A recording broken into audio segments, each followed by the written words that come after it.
Time is money, মানে সময় হচ্ছে টাকা উপার্জন করার জন্য। এখানে প্রতি ন্যানো সেকেন্ডে তোমাকে টাকা উপার্জন করতে হবে।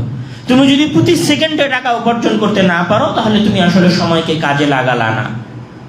মূলত এটাই হচ্ছে সময়ের পুঁজিবাদী ধারণা। এবং বর্তমান সময়ে যত ফিতনা এবং ফাসাদ তৈরি হচ্ছে সমাজে, সবগুলো মূলত সময়ের এই পুঁজিবাদী ধারণার উপরেই। এখানে যে ব্যক্তি কোটি কোটি টাকা ইনকাম করছেন, উনি ভাবছেন যে আমার এই সময়টা কোটি কোটি টাকা ইনকাম করার জন্য।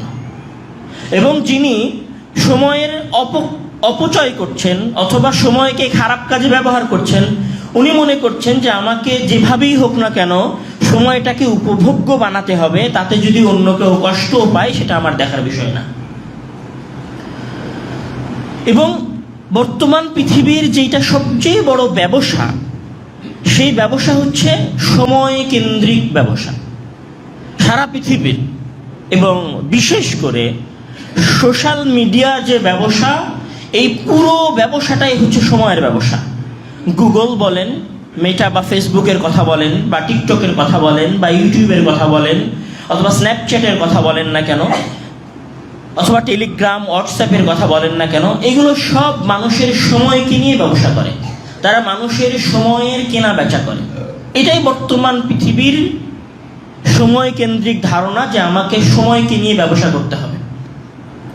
যেমন তারা সময়কে নিয়ে আসলে কিভাবে ব্যবসা করেছে, তারা তাদের সময় নিয়ে ব্যবসা করার মূল যে মাধ্যম, সেই মাধ্যমটা হচ্ছে যে একটা গুগল কি চায়, গুগল চায় যে আপনি সবচেয়ে বেশি তাকে স্ক্রল করেন এবং সেখানে সবচেয়ে বেশি সময় আপনি ব্যয় করেন। ইউটিউব কি চায় যে আপনি সেখানে সবচেয়ে বেশি ভিডিও দেখেন। ফেসবুক কি চায় আপনি সেখানে সবচেয়ে বেশি স্ক্রল করেন। টিকটক কি চায় যে সেখানে আপনি ছোট ভিডিও ছাড়েন এবং লক্ষ লক্ষ ভিডিও প্রতি সেকেন্ডে সেখানে আপলোড হচ্ছে। সব ভিডিওর সময় সীমা হচ্ছে 60 সেকেন্ডেরও কম। মানে যত শর্ট ভিডিও তৈরি করা যায়, পৃথিবী এখন লং ভিডিওর দিকে না, ছোট ছোট ভিডিওর দিকে যাচ্ছে। হোয়াটসঅ্যাপ কি করছে, নতুন নতুন ফিচার নিয়ে আসছে, যেন আপনি দীর্ঘ সময় আপনার বান্ধবীর সাথে, আপনার প্রেমিকার সাথে, অথবা আপনার ফ্রেন্ডদের সাথে আপনি যেন চ্যাটে লিপ্ত থাকতে পারেন। এই যে গেমিং যে অ্যাপসগুলো এবং যে সাইটগুলো, তাদের কাজ কি? তারা মূলত ব্যবসা করতেছে, কোটি কোটি টাকা ইনকাম করতেছে। কিভাবে কোটি টাকা ইনকাম করছে? যখন আমাদের ছেলেরা একটা গেমের পেছনে শত শত মিনিট সময় ব্যয় করছে, পাবজি, ফ্রি ফায়ার, এই খেলাগুলোর পেছনে, তখন মূলত তারা ওই সময় থেকে টাকা ইনকাম করছে। এটা হচ্ছে পুঁজিবাদী সময় ব্যবস্থাপনার ডিজিটাল রূপ। এবং এইখানে যেন মানুষ এই জিনিসগুলোকে ব্যবহার করে তাদের মতো করে, এই জন্য তারা সূক্ষ্ম সূক্ষ্ম কিছু পরিকল্পনা এবং সিস্টেম তারা নিজেদের মতো করে আপলোড করেছে। সেই সূক্ষ্ম চিন্তাগুলো কি? সেই সূক্ষ্ম চিন্তাগুলোর মধ্যে সবচেয়ে বড় চিন্তা হচ্ছে, নেটফ্লিক্সে একটা বিখ্যাত ডকুমেন্টারি ছিল, দ্য সোশ্যাল ডিলেইমা। ওই সোশ্যাল ডিলেইমা, ওই ডকুমেন্টারির মধ্যে সিলিকন ভ্যালির সাবেক প্রকৌশলীরা এটা স্বীকার করেছেন যে বর্তমান যে সোশ্যাল নেটওয়ার্কগুলো আছে, এগুলো মূলত অ্যালগোরিদম নির্ভরশীল। অ্যালগোরিদম নির্ভরশীল মানে এরা যাচাই করে যে একজন মানুষ কি চিন্তা ভাবনা করছে, একজন মানুষ কি ভাবছে, কি দেখতে পছন্দ করছে, তার আকর্ষণ কোন দিকে, ওইটা আমাদের হাতে থাকা ডিভাইসগুলো যাচাই বাছাই করে। এবং যাচাই বাছাই করার পরে অ্যালগোরিদমগুলো ওই ধরনের জিনিস আমাদের কাছে পাঠাতে শুরু করে। এবং এটা শুধু আমরা যখন সার্চ করি তখন পাঠায়, বিষয়টা এরকম না, বরং আমরা কি ভাবতে পারি এবং কি ভাবছি সেটাও তারা অনুমান করার চেষ্টা করে। তখন এখানে একজন বিখ্যাত গবেষক, উনি হার্ভার্ড বিজনেস স্কুলের এমিরাটস অধ্যাপক শোসানা জুবোফ, উনি এই সিস্টেমটাকে, মানে অ্যালগোরিদম নির্ধারণের এই প্রক্রিয়াটাকে উনি একটা সুন্দর নাম দিয়েছিলেন। উনি নাম দিয়েছিলেন যে নজরদারি পুঁজিবাদ। মানে এই পুরো পুঁজিবাদটা নজরদারির উপর নির্ভরশীল। মানে এখন যদি আমি বলি যে আমাদের সবাইকে নজরদারির মধ্যে রাখা হয়েছে, শুনতে খারাপ দেখাবে, শুনতে খারাপ লাগবে। নজরদারি মানে কি? আপনার পেছনে গোয়েন্দাগিরি করা হচ্ছে, মানে আপনাকে দেখা হচ্ছে যে আপনি কি করছেন। তো গোয়েন্দাগিরি করাটা আমাদের কাছে নেগেটিভ ওয়ার্ড এবং নেগেটিভ কাজ। এই জন্য তারা এই শব্দটাকে পর্যন্ত চেঞ্জ করে দিয়েছে। তারা কি বলছে যে ফেসবুকে অ্যালগোরিদম সিস্টেম। কিসের অ্যালগোরিদম সিস্টেম? এটা কোনো অ্যালগোরিদম সিস্টেম না, এটা হচ্ছে গোয়েন্দাগিরি করা, অবৈধ গোয়েন্দাগিরি করা মানুষের উপরে। তারা এই অবৈধ গোয়েন্দাগিরির মাধ্যমে আমাদের সময়গুলোকে নিজেদের আয়ত্তে রেখেছে এবং নিজেদের ইচ্ছা মতো ব্যয় করাচ্ছে। এবং এই যে আমরা বলি যে আমাদের ফেসবুকে দুই ধরনের স্ক্রলিং সিস্টেম আছে। একটা হচ্ছে আমরা নিচের দিক থেকে উপরের দিকে যেতে থাকি, মানে স্ক্রিনটাকে নিচ থেকে উপরের দিকে দিই, এটা একটা সিস্টেম। আর একটা হচ্ছে যখন দেওয়া শেষ হয়ে যায় এবং মোটামুটি একটা পর্যায়ে দাঁড়ায় থাকে, তখন নতুন সংবাদ নিয়ে আসার জন্য আমরা উপর থেকে স্ক্রিনটাকে নিচের দিকে টান দিই। তখন নতুন সংবাদ কোনো আসলো কিনা সেটা আমাদের সামনে আসে, এটাকে বলা হয় পুল টু রিফ্রেশ। আর নিচ থেকে উপরের দিকে যেটা আমরা দিই সেটাকে বলা হয় ইনফিনিট স্ক্রল। এই যে দুইটা স্ক্রলিং সিস্টেম, আপনার মাথায় কোনো সময় প্রশ্ন আসেনি যে কেন নতুন নিউজ দেখতে চাইলে আমার পেজটাকে উপরের থেকে নিচের দিকে টানলে নতুন সংবাদগুলো আসে, আর পুরনো সংবাদগুলো আমাকে দেখতে হলে নিচের দিক থেকে উপরের দিকে যেতে হয়, মানে স্ক্রিনটাকে নিচ থেকে উপরের দিকে ঠেলতে হয়? কেন এইরকম সিস্টেম করা হলো? কেন ডান থেকে বামে অথবা বাম থেকে ডানে এরকম কেন সিস্টেম করা হলো না? তো এই রকম সিস্টেমের পেছনেও উদ্দেশ্য আছে। এখানে একজন বিখ্যাত গবেষক উনি একটা কথা উল্লেখ করেছেন। উনি হচ্ছেন গুগলের সাবেক ডিজাইন অ্যাথিসিস্ট। ওনার এবং সেন্টার ফর হিউম্যান টেকনোলজির উনি সহ প্রতিষ্ঠাতা, ওনার নাম হচ্ছেন ট্রিস্টান হ্যারিস। উনি বলেছেন যে সোশ্যাল মিডিয়া মানুষের মনোযোগ আকর্ষণ করার জন্য ক্যাসিনোর স্লট মেশিন সিস্টেমকে ব্যবহার করে। ক্যাসিনোর স্লট মেশিন সিস্টেম কি? ক্যাসিনোর স্লট মেশিন সিস্টেম হচ্ছে, যখন আপনারা হয়তো মোবাইলে বা অনেক সময় ভিডিওতে ক্যাসিনো সিস্টেমটা দেখেছেন, যে ক্যাসিনো হচ্ছে একটা টেবিলের মতো থাকে যেটাকে ঘোরানো হয় এবং যেখানে গিয়ে পয়েন্ট আটকে যাবে সেই জায়গার ওপর ভিত্তি করে মূলত কে কত টাকা পাবে সেটা নির্ধারণ হবে। তো স্লট মেশিনে এই যে ক্যাসিনোর এই যে ঘূর্ণায়মান প্রক্রিয়া, মানে একটা টেবিল ঘোরে, যার বেশি সংখ্যা হবে সে বেশি টাকা পাবে, যার কাছে কম সংখ্যা যাবে, হয়তো জিরো গেল। এটা সিস্টেম আছে যে জিরো গেলে সে কোনো টাকাই পাবে না। হয়তো তার কাছে যদি 100 যায় তাহলে সে হয়তো $100 অথবা 100 কোটি অথবা 100,000 বা 100 লাখ টাকা পাবে, এরকম একটা ধারণা আছে ক্যাসিনোর সিস্টেমে। তো মানুষ আসলে ক্যাসিনো খেলে কেন? ক্যাসিনো খেলে এই জন্য যে তার মাথার মধ্যে একটা চিন্তা থাকে যে আচ্ছা, সে তো, আমি যদি এইবার খেলি হয়তো আমার লাভ যদি ঠিক থাকে তাহলে আমি 1 কোটি টাকাও পেয়ে যেতে পারি। মানে সে জানে না কত টাকা পাবে, অজানা। তো মানুষের অজানার প্রতি একটা আগ্রহ থাকে। এটাকে বিজ্ঞানের ভাষায়, মনোবিজ্ঞানের ভাষায় বলা হয় নোভেলটি বায়াস। মানে মানুষ সবসময় অজানা জিনিসকে জানতে পছন্দ করে, দেখতে চায় যে এরপরে কি আছে। যেমন ধরেন, যখন এইখানে সর্বপ্রথম MP3 এসেছিল আমাদের সামনে, তখন MP3-তে হাজার হাজার গান লোড করা যেত। মানুষ MP3-তে সেই হাজার হাজার গান লোড করে সেই গান শুনতো। কিন্তু MP3-র পরে যখন রেডিও চলে আসলো, কাছাকাছি সিস্টেম, কিন্তু তখন মানুষ MP3 ছেড়ে দিয়ে রেডিওর দিকে ঝুঁকলো। কেন রেডিওর দিকে ঝুঁকলো? MP3-তে তো কোটি কোটি গান লোড করা যাবে। তারপরেও কেন মানুষ MP3 ছেড়ে দিয়ে রেডিওর দিকে গেল? জাস্ট নভেলটি বায়াসের কারণে, মানে অজানার প্রতি আগ্রহের কারণে। মানে আমি যে এখন রেডিওতে গান চালু করে দিলাম, এই গানের পরের গানটা কি হবে? ভালো হতে পারে হয়তো, তারপরের গানটা কি হতে পারে? ভালো হতে পারে হয়তো, মজাদার হতে পারে হয়তো, আনন্দদায়ক হতে পারে হয়তো। এইরকম অজানার প্রতি যে আগ্রহ, এই আগ্রহটাই হচ্ছে পুরো সোশ্যাল মিডিয়ার মূল সিস্টেম। এই যে আমরা যখন ফেসবুক স্ক্রল করি নিচের থেকে উপর দিকে, তখন তো আমরা জানি না যে নিচে কি আসবে। যেমন ধরেন, এখন ইরান এবং আমেরিকার যুদ্ধ চলছে, তখন আমরা স্ক্রল করি, আচ্ছা ইরান এবং আমেরিকার পরের নিউজ কি? একই রকম নিউজ আসতেছে, কিন্তু আপনি জানেন যে 1 ঘন্টার মধ্যে নতুন কোনো আপডেট হবে না, হয়তো 4-5 ঘন্টাতেও নতুন কোনো আপডেট আসবে না, কিন্তু আপনি প্রতি সেকেন্ডে স্ক্রল করতেছেন দেখার জন্য, আচ্ছা কী হলো, এরপরে কি, এরপরে নতুন কোনো ভিডিও আসছে কি, ইরান যুদ্ধের, ইরানের নতুন কোনো বোমা ফেললো কিনা, আচ্ছা সেটার কি হলো, ইরান ইসরায়েলের ওপর নতুন কোনো বোমা ফেললো কিনা, সেটার কোনো ভিডিও আসতেছে কিনা। এরকম নতুন নতুন কাহিনী এখানে ঘুরতে থাকে। আর নতুন নতুন কাহিনীর প্রতি জানার আমাদের যে আগ্রহ, এই জানার আগ্রহটা এবং অজানার প্রতি আমাদের যে নেশা আছে, সেই নেশাটাই মূলত আমাদেরকে সোশ্যাল মিডিয়ার সাথে ধরে রাখে। এবং এখানে সবচেয়ে যে ভয়ঙ্কর বিষয়, যারা আমাদের সময়কে নিয়ে ব্যবসা করেছেন, এখানে গুগল তার জাস্ট একটা গবেষণার মাধ্যমে প্রায় $200 মিলিয়ন ইনকাম করেছিল। সেই গবেষণাটা কি ছিল? সেই গবেষণাটা ছিল 41 শেডস অফ ব্লু এক্সপেরিমেন্ট। মানে নীলের 41টা কালার হয়, মানে নীল রঙের 41টা কালার হয়। ধরেন গাঢ় নীল, পাতলা নীল, লাইট নীল, ডিপ নীল, এরকম 41টা কালার হয়। তখন তারা এই 41টা কালারকেই গুগলের নোটিফিকেশানে সেট করে দেয় এবং দেখে যে মানুষ কোন ধরনের কালারে বেশি সুইচ করতেছে, বেশি ক্লিক করতেছে।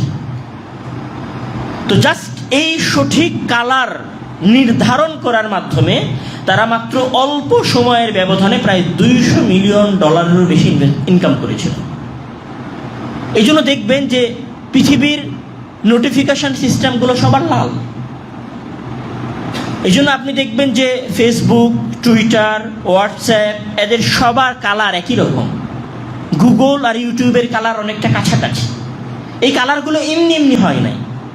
এই কালারগুলো দীর্ঘ গবেষণার মাধ্যমে বাছাই করা হয়েছে, চয়ন করা হয়েছে শুধু এই জন্য যে আপনার সময়টা যেন, আপনার মূল্যবান সময়টা যেন ওই গুগলের পেছনে, ওই ইউটিউবের পেছনে, ওই ফেসবুকের পেছনে ব্যয় হয়। এবং ফেসবুকের যে স্ক্রলিং সিস্টেম, এই স্ক্রলিং সিস্টেমটাও এমনি কোনো, সর্বপ্রথমে এই স্ক্রলিং সিস্টেমটা এনেছিল ফেসবুক, যেটা এখন ইউটিউব ফলো করে, যেটা এখন অন্য আরও সকল টিকটক সহ আরও যে সকল সোশ্যাল সিস্টেম আছে তারাও ফলো করে। এই স্ক্রলিং সিস্টেমটা এমনি এমনি আসে নাই। পৃথিবীর সবচেয়ে অভিজ্ঞ মানুষেরা, আবার বলি, পৃথিবীর সবচেয়ে অভিজ্ঞ এবং ট্যালেন্টেড মানুষেরা সবচেয়ে বেশি পরিমাণ টাকা নিয়ে শুধু এটাই চিন্তা ভাবনা করছে যে আপনার সময়কে কিভাবে সোশ্যাল মিডিয়ার পিছনে ব্যয় করা যায়। এবং পৃথিবীর সবচেয়ে বড় জায়ান্ট টেক কোম্পানিগুলো তাদের মূল ইনভেস্টমেন্ট এই জন্যই করছে যে কিভাবে আপনাকে এবং আপনার সময়কে তারা নিজেদের কন্ট্রোলে এবং নিজেদের আয়ত্তে রেখে ব্যয় করাতে পারে এবং সেখান থেকে তারা টাকা ইনকাম করতে পারে। গুগল যদি 1000 কোটি টাকার কোম্পানি হয়, তাহলে এই 1000 কোটি টাকার কোম্পানি শুধু আপনার সময়ের উপরে। ইউটিউব যদি কোটি কোটি ডলারের কোম্পানি হয়ে থাকে, তাহলে ইউটিউব কোটি কোটি ডলারের কোম্পানি হয়েছে শুধুমাত্র আমার এবং আপনার সময়কে নিয়ন্ত্রণ করে। ফেসবুক যদি আজকে পৃথিবীর সবচেয়ে বড় কোম্পানিগুলোর একটা কোম্পানি হয়ে থাকে, তাহলে তারা এত বড় কোম্পানি হয়েছেই আপনার সময় চুরি করার মাধ্যমে এবং আপনার জিন্দেগির প্রতি এবং আপনার জীবনের প্রতি অবৈধ নজরদারির মাধ্যমে। তো এই যে সময়কে নিজেদের ইচ্ছামতো কন্ট্রোলে নিয়ে আসতে হবে এবং সময়কে কাজে লাগানোর জন্য অবৈধ নজরদারিও করা যাবে, এই জিনিসটা তৈরি হয়েছে মূলত সময়ের পুঁজিবাদী ধারণা থেকে। এবং এখানে যে জায়ান্ট যে কোম্পানিগুলো, এই জায়ান্ট কোম্পানিগুলো মূলত 3টে জিনিসের উপরে নির্ভরশীল। এদের ব্যবসা নির্ভরশীল কি? এঙ্গেজমেন্ট গোলের উপরে, মানে একজন ব্যক্তি কতক্ষণ স্ক্রিনের সাথে থাকছে।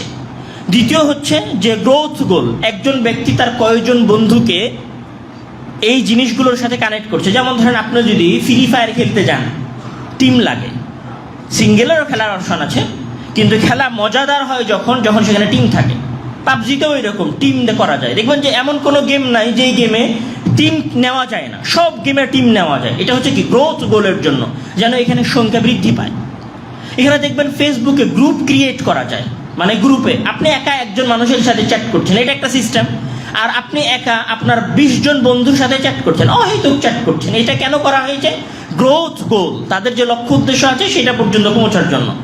এবং তাদের তৃতীয় এনগেজমেন্ট সিস্টেম কি? সেটা হচ্ছে অ্যাডভার্টাইজিং গোল, মানে এখানে তারা অ্যাডভার্টাইজ করে আপনাকে এই ধরনের সোশ্যাল নেটওয়ার্কের সাথে যুক্ত রাখার জন্য।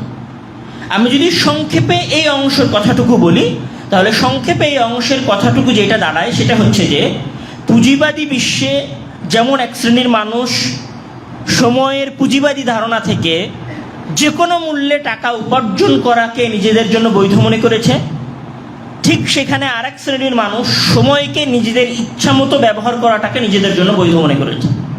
আর উভয় শ্রেণীর বৈধতায় এখানে এক শ্রেণীর ব্যবসায়ী কোটি কোটি ডলারের মালিক হয়েছে, আর এখানে আরেক শ্রেণীর মানুষ নিজেদের সময়কে অপচয় করার মাধ্যমে ক্ষতির মধ্যে নিমজ্জিত হয়েছে, চাকরি থেকে বঞ্চিত হয়েছে, ব্যবসা থেকে বঞ্চিত হয়েছে, জীবনে সামনের দিকে এগিয়ে যেতে পারেনি, পড়ালেখা ভালো হয়নি। এরকম হাজারো কেস আছে আমাদের সমাজে, যে সময়কে ইচ্ছামতো ব্যবহার করার কারণে, সময়কে ইচ্ছামতো গেম, ফেসবুক, ইউটিউব, টুইটারের পিছনে ব্যবহার করার কারণে তার পড়াশোনার যে গোল ছিল সেই গোলটা সে অর্জন করতে পারেনি। তো উভয় শ্রেণীর সময়কে নিজেদের ইচ্ছামতো বৈধ করে নেওয়ার কারণে এক শ্রেণী যেমন লাভবান হয়েছে, আরেক শ্রেণীতে সেই রকম ওই লাভবানের ভিত্তিতে ক্ষতির মধ্যে নিমজ্জিত হয়ে গেছে। দ্বিতীয় যে বিষয়টা আসে সেটা হচ্ছে যে বর্তমান পৃথিবীতে মানুষ সবচেয়ে বেশি সময় যে মোবাইলের পেছনে ব্যয় করছে, নিজেদের সময়কে যে সবচেয়ে বেশি মোবাইল, টিভি এবং এই জাতীয় ইলেকট্রিক্স পণ্যের পিছনে ব্যয় করছে, তার প্রমাণ হচ্ছে বর্তমান পৃথিবীর এবং বর্তমান বিশ্বের সাধারণ মানুষের মাঝ থেকে উঠে আসা রিপোর্টগুলো। আমি যদি জাস্ট একটা উদাহরণ দেই, যে 2023 এবং 24 সালে বিশ্বব্যাপী ইন্টারনেট ব্যবহারকারীদের একটা পরিসংখ্যান হয়েছিল। সেই পরিসংখ্যানে দেখা গেছে যে প্রত্যেক মানুষ গড়ে নিয়মিত প্রায় 6 ঘন্টা 40 মিনিট সময় মোবাইলের পেছনে ব্যয় করে। 6 ঘন্টা 40 মিনিট সময়। যদি 6 ঘন্টা 40 মিনিট সময় হয়, তাহলে একজন মানুষ তার পুরো জীবনের 14 বছর লাগাতার কোনো কাজই করে নাই, শুধুমাত্র মোবাইল ব্যবহার করেছে। আমরা বুঝাতে পারিনি হিসাবটা। বর্তমান পৃথিবীর হিসাব অনুযায়ী বা ইন্টারনেট ব্যবহারকারীদের ইন্টারনেট ব্যবহার করার যে পরিসংখ্যান, সেই পরিসংখ্যানে দেখা গেছে যে একজন মানুষ সাধারণত সারাদিনে 6 ঘন্টা 40 মিনিট সময় ইন্টারনেটে, ফেসবুক অথবা মোবাইলের, আমরা যদি সহজ ভাষায় বলি, মোবাইলের পেছনে ব্যয় করে। তো 6 ঘন্টা 40 মিনিট যদি একজন মানুষ দৈনিক ব্যয় করে, তাহলে এই ব্যয়টা একজন মানুষের সারা জীবনের উপরে গুণ দিলে যে সংখ্যাটা দাঁড়াবে, সেটা হচ্ছে প্রায় 14 বছর। মানে 14 বছর আমি এবং আপনি কোনো কাজই করিনি, শুধুমাত্র মোবাইল ব্যবহার করেছি।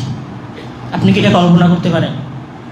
যদি আপনার এই জিনিসটা বিশ্বাস না হয় যে আমি কি 6 ঘন্টারও বেশি সময় মোবাইলে ব্যয় করি, আমাদের যে সমস্ত ইয়াং ভাইয়েরা আছে তাদেরকে আমি বলবো আপনি মোবাইলে টাইমার সেট করেন।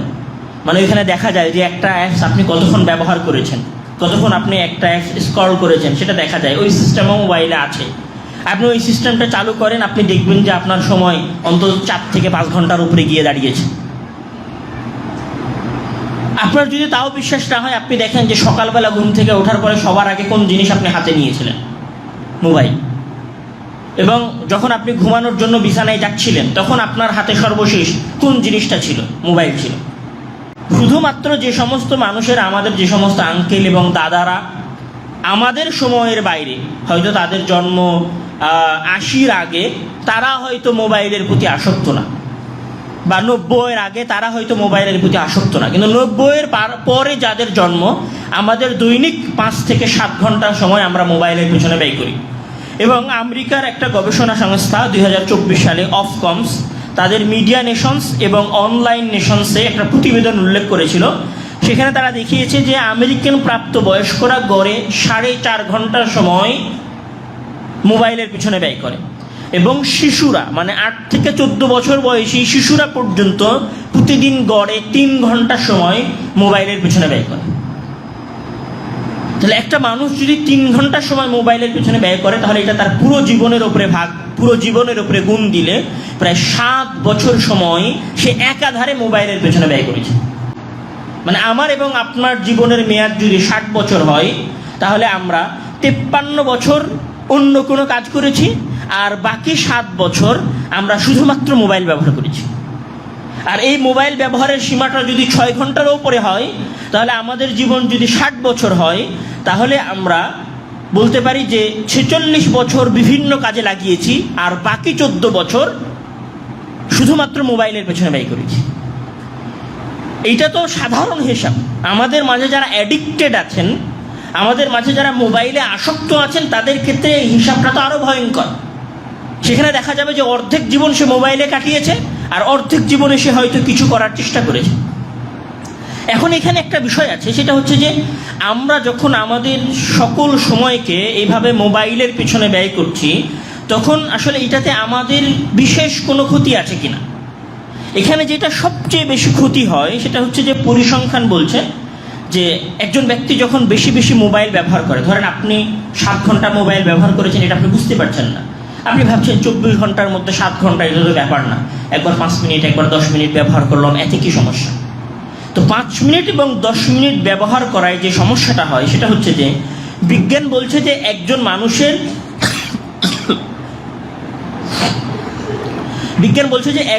মানুষ যখন কোনো কাজে মনোযোগ দেন, তখন ওই কাজে পূর্ণ মনোযোগ নিয়ে আসতে তার সময় লাগে 23 মিনিট 15 সেকেন্ড।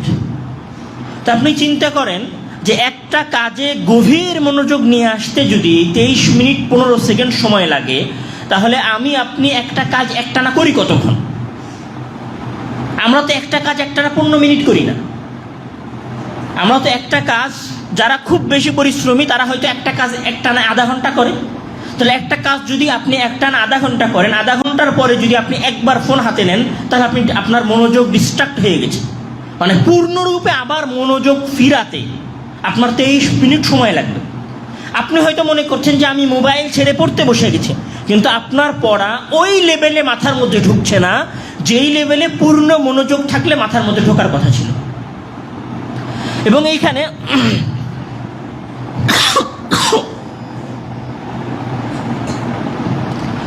এইখানে আরও যেটা হয়েছে যে আমরা যখন অতিরিক্ত মোবাইল নির্ভর হয়েছি, এবং ধরেন আমরা এখন মোবাইলে কি করি, আমাদের কবে কোন ইভেন্টস আছে সেটা আমরা মোবাইলে সেভ করে রাখি। আমাদের ছোটোখাটো বিষয়গুলো স্মরণ করার জন্য আমরা মোবাইলে রিমাইন্ডার দিই। তো এখানে একজন ডক্টর আছেন, জার্মানি স্নায়ুবিজ্ঞানী ডক্টর মানফ্রেড স্পিৎজার। উনি বলছেন যে মানুষ যখন প্রচুর পরিমাণে ডিজিটাল ডিমেনশিয়ার দ্বারা আক্রান্ত হয়, মানে ডিজিটাল জিনিসপত্রের ওপর বেশি নির্ভরশীল হয়ে যায়, তখন মানুষের স্মৃতিশক্তি কমা শুরু করে। মানে ধরেন উনি উদাহরণ দিয়েছেন এটাকে ব্যায়ামের সাথে। মানে একজন মানুষ আগে খুব ব্যায়াম করত, এখন হুট করে সে ব্যায়াম করা ছেড়ে দিয়েছে, তখন তার কোষগুলো নরম লুজ হওয়া শুরু করে এবং ধীরে ধীরে তার পুরো বডিটা ভেঙে পড়ে। তো মানুষের মস্তিষ্কও হচ্ছে ঠিক মানুষের শরীরের ওই কোষের মতো। সে যখন নিজে কোনো কিছু স্মরণ করে না, সব কিছু চ্যাট জিপিটির উপর নির্ভরশীল হয়ে যায়, সব কিছুতে সে যখন জেমিনাইয়ের উপর নির্ভরশীল হয়ে যায়, সব কিছুতে সে যখন গুগলের টু ডু লিস্টের উপর নির্ভরশীল হয়ে যায়, সব কিছুতে সে যখন মোবাইলের রিমাইন্ডারের উপর নির্ভরশীল হয়ে যায়, তখন ধীরে ধীরে তার স্মৃতিশক্তি এবং মুখস্থ ক্ষমতা কমতে থাকে, তার অজান্তেই দুর্বল হতে থাকে। এবং এখানে আরও একটা জিনিস হয়, সেটা হচ্ছে যে অতিরিক্ত মোবাইল নির্ভর হওয়ার কারণে মানুষের যে সৃজনশীলতাটা আছে, এই সৃজনশীলতাটা ব্যাপক হারে কমতে থাকে। মানুষ অসৃজনশীল হয়ে যায় অতিরিক্ত মোবাইল ব্যবহার কারণে। এবং এইখানে 2017 সালে একটা গবেষণা হয়েছিল, যেই গবেষণাটার নাম ছিল ব্রেইন ড্রেইন। টেক্সাস বিশ্ববিদ্যালয়ের অধ্যাপক আদ্রিয়ান ওয়ার্ড এবং ওনার বন্ধুরা এই গবেষণাটা চালিয়েছিলেন ব্রেইন ড্রেইন নামে। এই গবেষণায় ওনারা দেখিয়েছেন যে একজন মানুষ যখন মোবাইল ব্যবহার করে, তার সময়কে ব্যয় করে এবং সময়কে কাজে লাগিয়ে, তখনই যে শুধু তার ক্ষতি হয় বিষয়টা এরকম না, বরং মোবাইলটা যদি তার পকেটে থাকে অথবা মোবাইলটা যদি তার টেবিলেও থাকে, তখনও তার ক্ষতি হয়। কিভাবে ক্ষতি হয়? ক্ষতিটা এইভাবে হয় যে তার মাথার উপর একটা চাপ তৈরি হয় যে আমার মোবাইলে কি কোনো নোটিফিকেশান আসলো। মানে মোবাইল সে সাইলেন্ট করে রেখেছে, এই মনে করে সাইলেন্ট করে পকেটে ঢুকিয়েছে যে আমি মোবাইলটা আর বের করবো না। এটা মনে করেই মোবাইলটা পকেটে ঢুকিয়েছে যে আমি মোবাইলটা আর এখান থেকে বের করে দেখবো না যে আমাকে কে মেসেজ দিল, দিয়ে সে পড়তে বসেছে।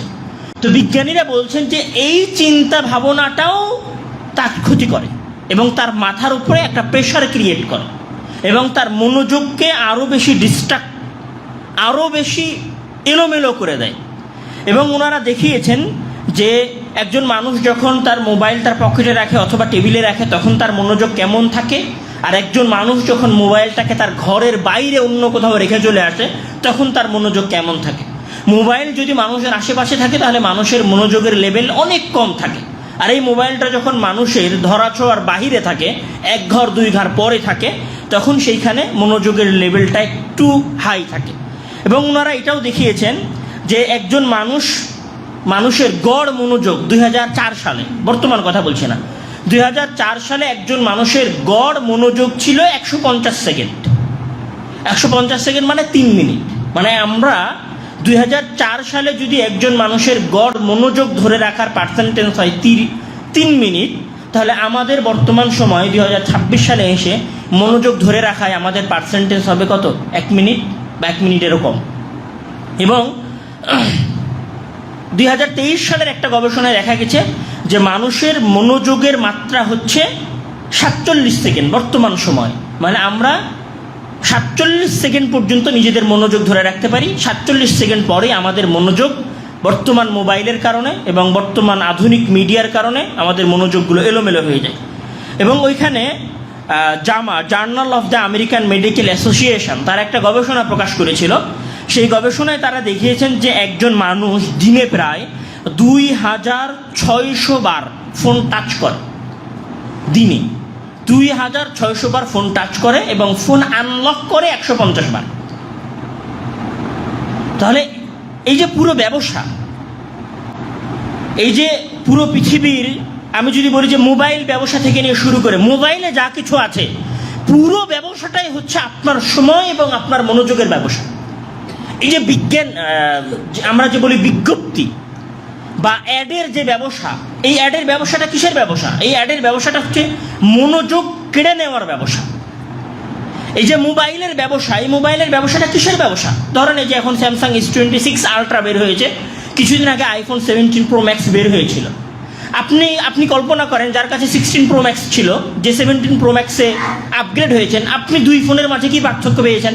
কিছুই না।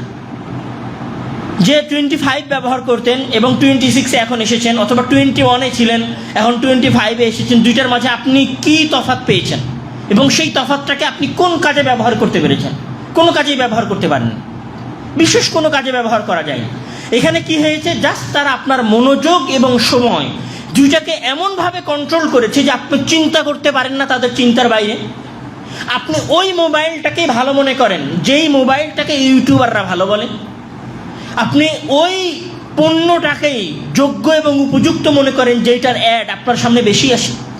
আপনি ওই, এমনকি রমজান মাসে আপনি ওই সেমাইটাই বেশি কিনবেন যেই সেমাইয়ের অ্যাড আপনার সামনে বেশি আসবে। রমজান মাসে আপনি ওই জামাটাই অর্ডার দিবেন অনলাইনে যেই জামাটার অ্যাড আপনার সামনে বেশি আসতেছে। তাহলে পুরো পৃথিবীটা আপনাকে নিয়ে ব্যবসা করছে আপনার সময় এবং আপনার মনোযোগের উপরে। সমস্যা হচ্ছে যে এই সময় এবং এই মনোযোগ কিভাবে বহির্বিশ্ব আপনার কাছ থেকে ছিনিয়ে নিচ্ছে, এটার কোনো ধারণা এবং এটার কোনো চিন্তা আপনার মাথায় কোনো সময় আসেনি। আর আপনি আনারও প্রয়োজন মনে করেননি, কেননা আপনি তো ভেবেছেন যে আমি 30 মিনিটে মাত্র একবার মোবাইলে হাত দিয়েছি, এটা আপনার কাছে কিছু না। কিন্তু 30 মিনিটে একবার মোবাইল হাত দিতে গিয়ে আপনি যে সারাদিনের 7 ঘন্টা সময় মোবাইলের পিছনে ব্যয় করেছেন সেটা নিয়ে আপনার কোনো ধারণাই নাই। এবং আপনি মোবাইলের যে অ্যাড দেখছেন এবং এই অ্যাডগুলো যখন আপনি দেখছেন তখন আপনার কাছে মনে হচ্ছে যে এটা ভালো পণ্য, একটা নতুন পণ্য। আপনি কোনো সময় এটা মনে করেননি যে এই অ্যাডগুলোর মাধ্যমে আপনার মনোযোগকে আকর্ষণ করার চেষ্টা করা হচ্ছে। পুরো পৃথিবীর ব্যবসাটাই চলছে আপনার সময় এবং আপনার মনোযোগের উপরে। এবং এই সময় এবং এই মনোযোগের ব্যবসায় সবচেয়ে বেশি ক্ষতিগ্রস্ত কারা হয়েছে? তৃতীয় ওয়ার্ল্ডের মানুষেরা, অথবা আমি যদি আরও নির্দিষ্ট করে বলি তাহলে পুরো দক্ষিণ এশিয়ার মুসলিম কান্ট্রিগুলো সবচেয়ে বেশি। এবং এই সময়ের অপব্যবহারের হার আধুনিক যন্ত্রপাতির মাধ্যমে এটা আমাদের যা আছে তার চাইতে আরব কান্ট্রিগুলোতে আরও বেশি। মানে আমাদের দক্ষিণ এশিয়ার যে সমস্ত নন আরব মুসলিম কান্ট্রি বা অনারব মুসলিম কান্ট্রি, সেগুলোর মোবাইল ব্যবহার করার যে পার্সেন্টেজ, গেম খেলার যে পার্সেন্টেজ, এটার চাইতে ভয়ঙ্কর অবস্থা হচ্ছে আরব কান্ট্রিগুলোর যুবকদের, উঠতি বয়সের পোলাপানদের মোবাইল ব্যবহার করার আসক্তি অনেক ভয়ঙ্কর লেভেলে। তো এই জিনিসটার মাধ্যমে তারা আমাদের পুরো সমাজকে নিয়ন্ত্রণ করে রেখেছে এবং আমাদের সময়গুলোকে তাদের নিজেদের ইচ্ছা মতো ব্যবহার করছে। এখানে একজন লেখকের কথা না বললেই নয়, উনি হচ্ছেন নীল পোস্টম্যান। উনি আজ থেকে প্রায় 1970-এর দশকে উনি একটা বই লিখেছিলেন, অ্যামেজিং আওয়ারসেলফ টু ডেথ। যখন সর্বপ্রথম টিভি আবিষ্কার করা হলো এবং টিভি যখন মানুষের কাছে ছড়ানো শুরু হলো আমেরিকায়, তখন নীল পোস্টম্যান